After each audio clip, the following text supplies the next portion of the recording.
Top tips for using SkyStream. As you're getting to know your SkyStream, here are some top tips to try out.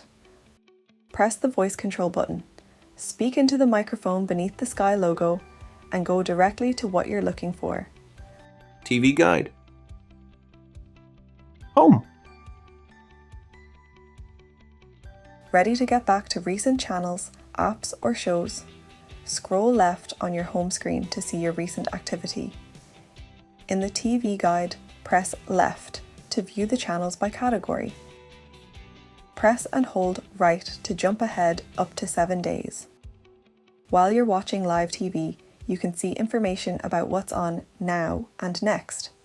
Scroll up and down to see what's on the next channels in the TV guide, or enter a number to see what's on that channel.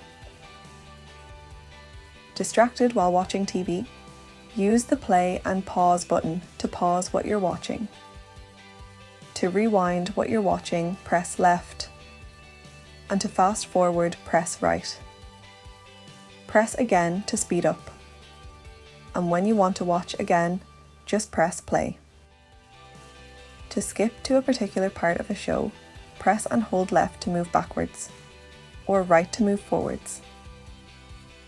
Don't forget, you can view your bill, manage your account and more in My Sky. For more information, go to sky.com/help or say My Sky to your SkyStream.